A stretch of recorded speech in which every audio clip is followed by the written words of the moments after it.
तर मित्रांनो, आपली 18 दिवसाची कोथिंबीर आहे आणि याच्यावर आपण आज फवारणी घेतलेली आहे. ती कोणती घेतली ती व्हिडिओमध्ये नक्की पहा. तर मित्रांनो, आपल्याला कोथिंबीर करून आज पूर्ण या प्लॉटला 18 दिवस झालेत आणि आज आपण याच्यावरती फवारणी घेतली. ती पण कशामुळे घेतली, आपली कोथिंबीर आता 18 दिवसाची झाली आणि खूप वाढीस पण आली.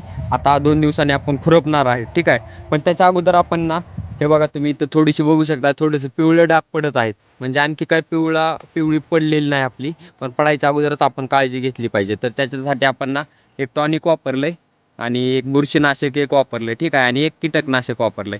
जेणेकरून काय होईल की छोटे छोटे किडे वगैरे किंवा पांढरे डाग वगैरे किंवा पिवळी जी पडणार आहे ना, ती पडायच्या अगोदरच जर आपण थांबवली तर पिवळसरपणा आपल्या कोथिंबीरवर दिसणार नाही.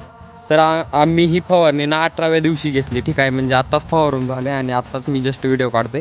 तुम्ही व्हिडिओमध्ये पण बघू शकताय की पिवळी पडलेली नाही. पडायच्या अगोदरच आपण फवारणी घेतली. नाही तर काय जण म्हणतील की पडलीच नाही तर कशाला फवारायचं आहे. पण 18 ते 22 किंवा 23 दिवसाचा हा कालावधीचा आहे की ज्याच्यात आता हळूहळू कोथिंबीर पिवळी होऊ शकते, ते पण उन्हामुळे किंवा जास्त पाणी किंवा कमी पाण्यामुळे.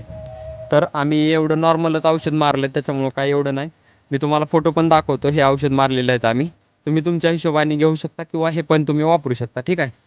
बाकीचे अपडेट मी देत राहील. आणि कोथिंबीर बघा आपली कसली आली, एक नंबर.